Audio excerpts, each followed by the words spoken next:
ఇక్కడ incharge Hyderabad incharge మంత్రి పొన్నం ప్రభాకర్ హైదరాబాద్ సిటీకి మంచి బడ్జెట్ రాష్ట్ర ప్రభుత్వం పెట్టింది అని కృతజ్ఞతలు తెలిపారు. అదే బీసీల బడ్జెట్ విషయంలో ఏం మాట్లాడా అంటే బీసీలు ఏమన్నా అంటే నేనే బాధ్యత అని అంటున్నాడు సిట్చాట్లో. అది వాస్తవం అంటే దాన్ని మీరు ఎట్లా తీసుకుంటున్నారు? ఇప్పుడు పొన్నం ప్రభాకర్ గారికి బీసీల అభివృద్ధి పట్ల చిత్తశుద్ధి ఉంది. ఆయన కూడా ఒక బీసీ బిడ్డే. ఆయన శరీరంలో కూడా బీసీ రక్తమే ప్రవహిస్తుంది. కానీ పొన్నం ప్రభాకర్ గారు బీసీలకు ఈ 2,91,000 కోట్లలో 9,200 కోట్లు కావాలని కోరుకుంటాడా? మాకు జనాభా దామాష ప్రకారం నిధులు కావాలనుకోడు. కానీ ఇక్కడ వడ్డించే వాళ్ళు మా వాళ్ళు లేరు. వడ్డించే వాళ్ళు బీసీలు లేరు కాబట్టి, రాజకీయ అధికారం బీసీల చేతులు లేదు కాబట్టి, వారు ఆ పార్టీలో ఉన్నాడు కాబట్టి బడ్జెట్ ప్రభుత్వం ఎంతిస్తే ఆ ప్రభుత్వం ఇచ్చింది గొప్పగా ఇచ్చిందని చెప్పాల్సినటువంటి బాధ్యత వారి మీద ఉంటుంది. ప్రభుత్వంలో ఒక భాగస్వామ్యం కాబట్టి. అంటే ఇప్పుడు బీసీల గురించి మాట్లాడా, బీసీలకు బడ్జెట్ తక్కువ ఉంది అని చెప్పేసి మాట్లాడా. అంటే ప్రభుత్వంలో ఇంటర్నల్గా మాట్లాడతాడు, బయట మీడియాలో కానీ లేకపోతే బయట మాట్లాడాడు కదా, క్యాబినెట్లో మాట్లాడతారు, వాళ్ళ ముఖ్యమంత్రి గారి దగ్గర మాట్లాడతాడు, ఆర్థిక మంత్రి గారి దగ్గర మాట్లాడతాడు. మాట్లాడలేరు అని మనం అనుకోవద్దు. కాబట్టి వాళ్ళు లోపల మాట్లాడతారు, మేము బయట మాట్లాడతాం.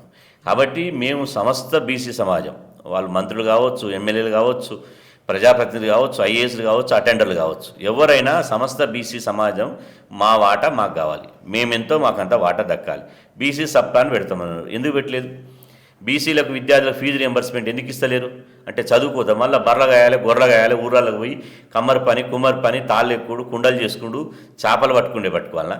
మీరేమో పాలకులు కావాలి, ముఖ్యమంత్రులు ప్రధానమంత్రులు కావాలి, మేమేమో చేపలు పట్టుకుంటా, గొర్రెలు కాసుకుంటా, బర్రెలు కాసుకుంటా తిరగాలన్నా.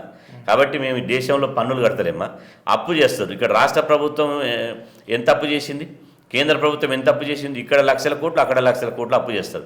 అప్పుల్లోనేమో మాకు భాగస్వామ్యం ఉంటుంది, సంపాదనలో ఆస్తులు మాకు భాగస్వామ్యం ఉండదా? కాబట్టి ఇవన్నీ చెప్పుకుంటూ పోతే బీసీలకు జరిగిన అన్యాయం ఈ దేశంలో, ఈ రాష్ట్రంలో ఎవరికి జరగడం లేదు. బీసీలను రెండవ పౌరులుగా చూస్తున్నారు. బీసీల మీద అడుగడుగున వివక్షత చూస్తున్నారు. ఇది మానుకోండి, ఇది మంచి పద్ధతి కాదు. ఏమనుకుంటారంటే బీసీలలో చైతన్యం లేదు, బీసీలలో ఒక యూనిటీ లేదు, బీసీల యొక్క వీళ్ళు ఎప్పుడు ఐక్యం కాలేరని మీరు అనుకుంటున్నారు. మండల కమిషన్ ఉద్యమంలో ఎందుకు ఐక్యం కాలే? బీసీలంతా ఒక తాటి మీదకి వచ్చారు. ఇలా సోషల్ మీడియా ఉంది, ఒక్కొక్క బీసీలందరూ చదువుకున్నారు, ఉద్యోగాలు ఇస్తున్నారు, తెలివితోటి ఉన్నారు. ఒక్క బీసీలు గడ్డాం లాంటి వాళ్ళు, ఒక అగ్గిపుల్లు వేసి పెడితే గడ్డాం బగ్గున మంతది. బీసీలను కూడా మీరు ఇదే విధంగా అణిచివేసుకుంటూ పోతే, అవమానించుకుంటూ పోతే ఎప్పటికైనా బీసీలు ఒక అగ్నిగోళంలాగా బగ్గున మంతారనే విషయాన్ని గుర్తుపెట్టుకోవాలని చెప్పి హెచ్చరిస్తున్నాను. చివరిగా అంటే ఇప్పుడు పంచాయతీ ఎలక్షన్స్ స్టార్ట్ అని చెప్పేసి రాష్ట్ర ప్రభుత్వం ప్రకటించింది. సో ఇప్పుడు కులగణన కాకపోతే ఎలక్షన్ జరిగే విధంగా ఉంటుందా? బీసీలు ఎక్కడ మద్దతు చేస్తున్నారు? కులగణన కావాలంటారా, ఎలక్షన్ కావాలని కోరుకుంటున్నారా? ఇప్పుడు మేము ఇంతకుముందే స్పష్టంగా చెప్పడం జరిగింది.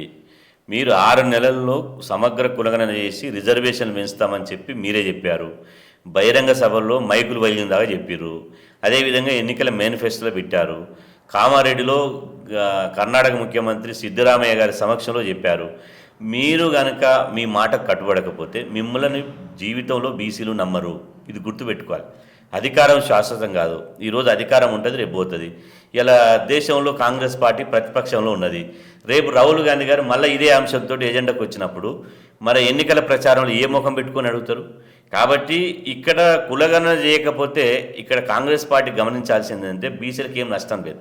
పోతే మా 1000 మంది సర్పంచులు కాకుండా పోతారు. కానీ రాజకీయంగా నష్టపోయేది కాంగ్రెస్ పార్టీ. కాంగ్రెస్ పార్టీ ఒక్క తెలంగాణ రాష్ట్రంలో చెప్పలే, ఈ విషయం దేశవ్యాప్తంగా చెప్పింది. రాహుల్ గాంధీతో పాటు రేవంత్ రెడ్డి కూడా మొన్న పార్లమెంట్ ఎన్నికల్లో బీజేపీ దేశంలో రిజర్వేషన్లు ఎత్తివేయడానికి కుట్ర చేస్తుంది, సామాజిక రిజర్వేషన్లు ఎత్తివేయడానికి కుట్ర చేస్తుందని మీరే సమాజానికి అంతా చెప్తారు. ప్రెస్ మీడియా మీటింగ్ పెట్టి చెప్తారు. మొత్తం ప్రతి ఎన్నికల బహిరంగ సభల్లో రిజర్వేషన్లు ఎత్తేయడానికి కుట్ర చేస్తున్నారు. మరి మీరు రిజర్వేషన్ని కాపాడుతున్నారని నమ్మకేంది? మీరు కులగణన చేయకుండా మీ రిజర్వేషన్ ఎట్ట కాపాడతారు? మీరేమో బీజేపీని రిజర్వేషన్లు ఎత్తేస్తారని గగ్గోలు పెడతారు. మరి ఇప్పుడు మీరు చేస్తున్న పని ఏంది? కాబట్టి ఇదంతా బీసీ సమాజము, బహుజన సమాజం గమనిస్తుంది. అంత గమనించరు. మేము ఏది చెప్తే గదే నడుస్తుందని.